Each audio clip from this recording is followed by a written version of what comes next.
السلام عليكم ورحمة الله تعالى وبركاته. وبروجي يهردعي دجنه السياسة أقانات الصومالية دوين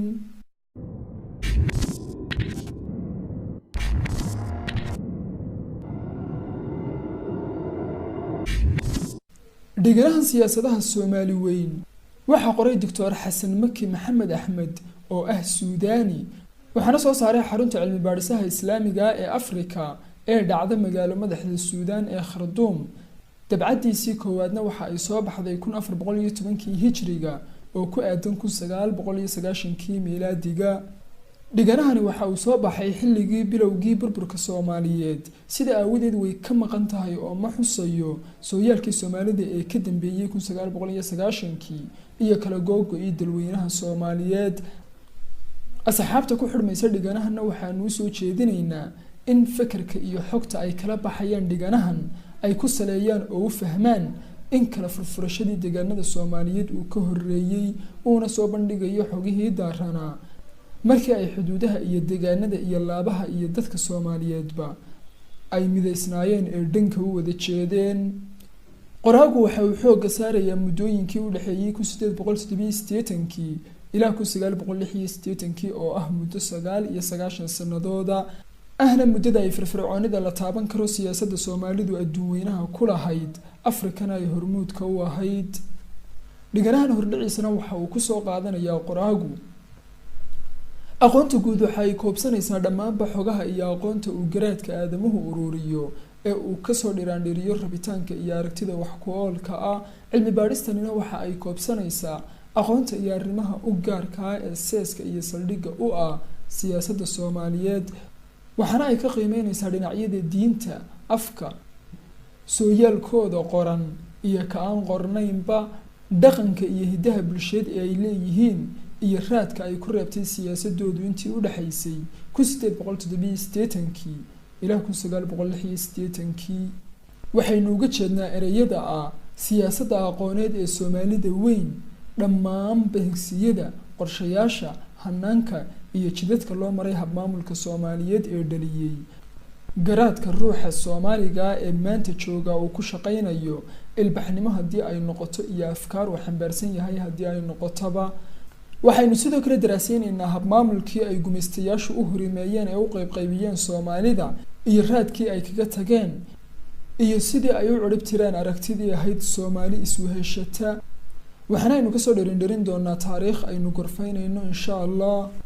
markaynu leenahay Soomaali weyn waxaynu u jeednaa deegaanada waayaheena loo yaqaano Jamhuuriyadda Soomaaliya Jamhuuriyadda Djibouti iyo labada gobol ee Herer iyo Ogaadeen ee xabashidu ay haysato oo soo raaco aagga xuduudda waqooyi ee Kenya ee ay Soomaalidu degto deegaanadaas oo dhan waxa loo yaqaanaa dhulka Soomaalida waxaana ku weheliyay in yar oo canfar ah iyo in yar oo Oromo ah marka la eegayo dadka Soomaaliyeedna lama oran karo waa ummad ee waxa la oran karaa waa qoys ay sababtu tahay diin madhab af dhaqan isir iyo sooyaalba way ka midaysan yihiin waxa iyaguna la wadaaga astaamahaas canfarta iyo Oromada inkasta oo ay dhaqamadooda iyo afafkoodu gaar u yihiin iyaga ummadda Soomaaliyeed waxyaabaha ka dhigay dad isu sanbanaan oo isu furan si walbana u midaysanna waxa ka mid ah kow isdhexgal bulshada oo ka dhaxeeyay xubnaha iyo qabiilada degan dhulalkaas oo badankoodu muddo aan siiba fogeyn waxa ay ahaayeen xoolo dhaqato mana ay aqoon dabinada siyaasadeed iyo xadadka dhuleed deegaankaas oo dhamina isu guuritaanka iyo eriyadka baadka iyo biyaha ayuu u furnaa laba goobaha ilbaxnimo iyo siyaasadeed ee deegaankaas oo isdhex gashana xeebo iyo oogoba oo waxay ilbaxnimadu u kala talaabaysay Saylac Berbere iyo Muqdisho oo xeebo ah iyo dhulka gudaha oo ay hormuud u ahaayeen Herer Jigjiga iyo Dirir Dhabe saddex islaamnimada oo ay ku mideysnaayeen oo ay galeen tijaabooyin sameeyeen taariikh muujinaysa inay yihiin bah islaam ah oo handadaadi kaga imanayso xabashida ka guusan kana higilka iyo maamulka weyn ee dusha ka sarreysa deegaankooda degan oo ay Soomaalida laftoodu doonayeen inay islaamka ku faafiyaan oo ay gebigoodaba qabsadaan sababaha aynu dooranay inaynu muddadaas qarniga ah ee 1887 ilaa 1986 ah faalayno oo gorfayno sooyaalkeedana waxaa ka mid ah kow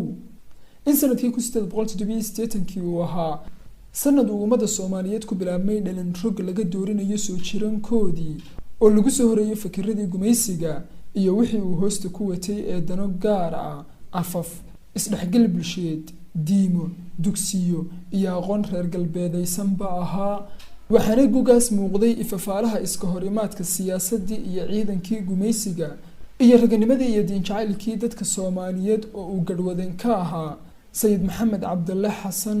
laba sanadkii qarnigaas laga faalloonayaa ku ekaa ee 1986kiina waa sanadkii gebi ahaanba la takooray ee 6 iyo 2 la isugu celiyey dhismihii iyo jiritaankii ummadda Soomaaliyeed iyo saameynta uu kala guurkaasi ku reebay siyaasadii afkii diintii dhaqankii iyo hidihii ummaddan Soomaaliyeed 3 waxaynu daraasaynaynaa siyaasadda aqooneed ee deegaanka Soomaaliyeed oo ah kan ugu ilbaxsan higsiga iyo hormuudkana u ah Afrikaanka oo dhan ay sababtu tahay waxa gumaystay oo qabsaday saddexdii gumaysi ee ugu ballaadhnaa Afrika ee Ingiriis, Faransiis iyo Talyaani habdhaqanada gumaystayaashaas oo dhan oo isku dhafmay ayayna dheer yihiin Afrikada kale 4 waxaynu diiradda saaraynaa sababaha keenay cadaawadda iyo isnacaybka colaaddu ku dheehan tahay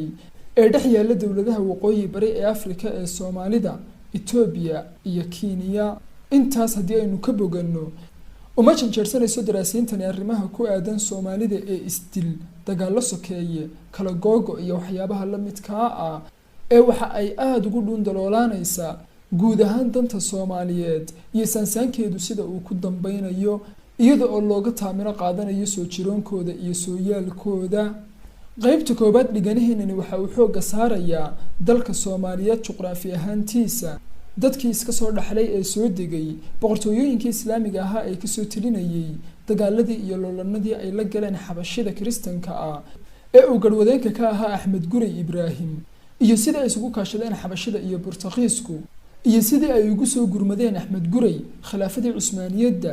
iyo dawladii Maxamed Cali ee Masar soo gelitaankii awoodaha shisheeye ee gumaystayaasha ahaa oogsigii jihaadkii sayid maxamed cabdullaahi xasan uu kula dagaalamayay goboleysiga geyiga Soomaaliyeed uu gumaystuhu u qoondeeyay iyo sidii harar iyo dhulkii islaamiga ahaa ee deegaankeeda ahaa loogu gacan geliyay boqor Minilkii xabashida ee looga siibay dharkii islaamnimada ee looga dhigay deegaan Kiristan cutubka labaad waxaynu ku xusaynaa xogo daaran aqoonta ummadda Soomaaliyeed iyo sooyaalkooda diimeed dhaqdhaqaaqa dacwadda islaamiga ah ee ay la soo martay Soomaaliya diinta iyo suufinimada nooca suufinimada Soomaalida oo ay calanka u sido qaadiriyada oo ku abtirsata Sheekh Cabdulqaadir Jeylaani iyo Axmediyada oo iyaduna ku abtirsata Axmed ibn Idriis Alfaas waxaynu sidoo kale eegaynaa loolankii ka dhex aloosmay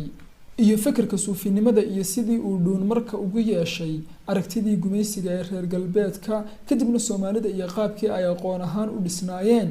iyo aragtiyaha ay ka soo tabiyeen Kiristanka qaybta saddexaad waxaynu ku lafaguraynaa siyaasadaha aqooneed ee Soomaaliyada weyn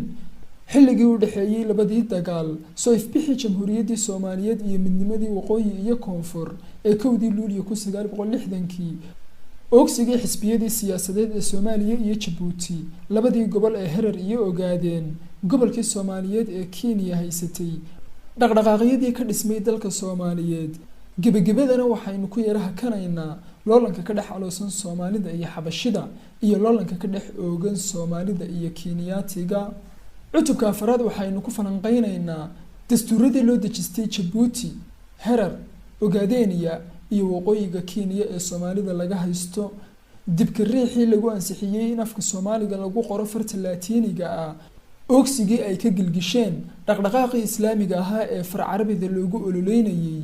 kaalinta uu maanta afka Carabeed ku leeyahay ummadda Soomaaliyeed iyadoo haddana dadkii lagu beeray siyaasado wadaniyadeed iyo qowmiyadeed afti laga qaaday dhalinta gobolada Djibouti Muqdisho iyo Baydhaba oo gabagabadii lagu ogaaday inay aqoonta ummadda Soomaaliyeed u janjeersanayso dhanka gumaystayaashii gudnimada baday ee gobonimadoodii cagta hoos geliyay inkastoo ay afka Carabeed iyo aqoonta ku duuganiba kaalintoodii ku leeyihiin bulshada Soomaaliyeed oo goobaha barashada diintu ay dabardambeedeen oo ilaaliyeen haddana loolan aqooneed iyo mid afeedba wuu ka oogan yahay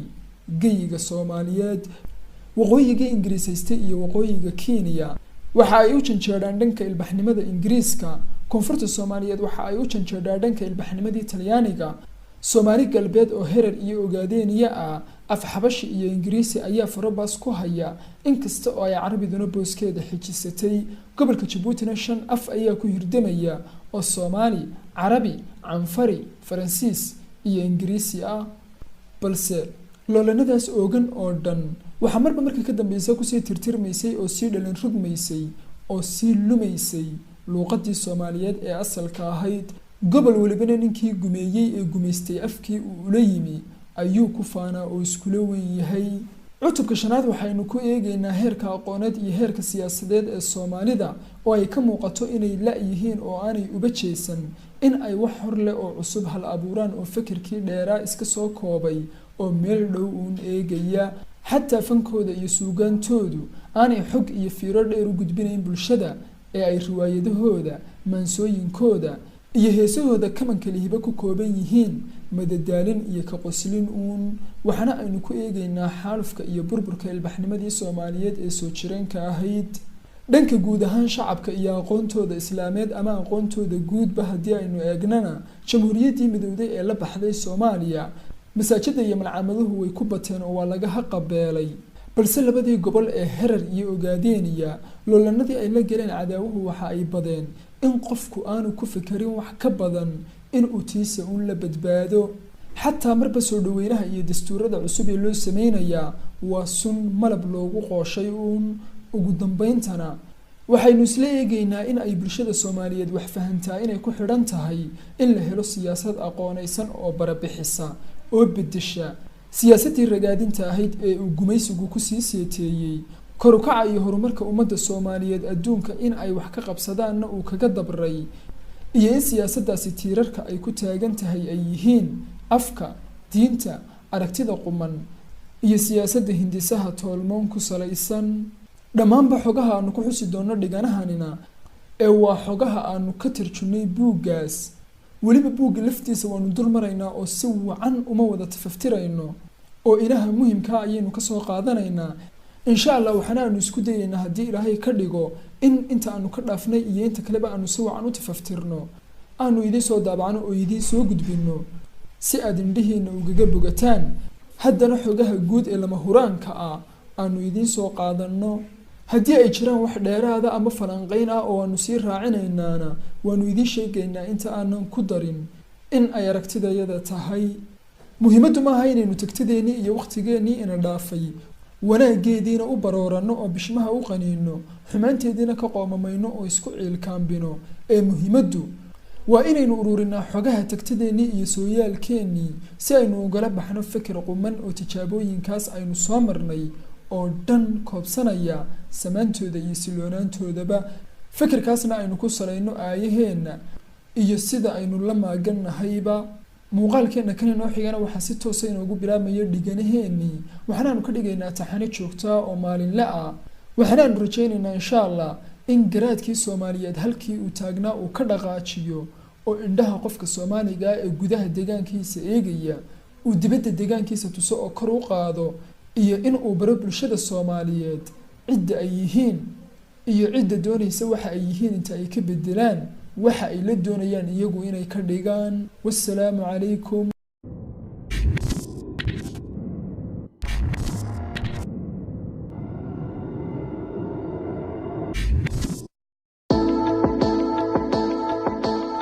Sweet baby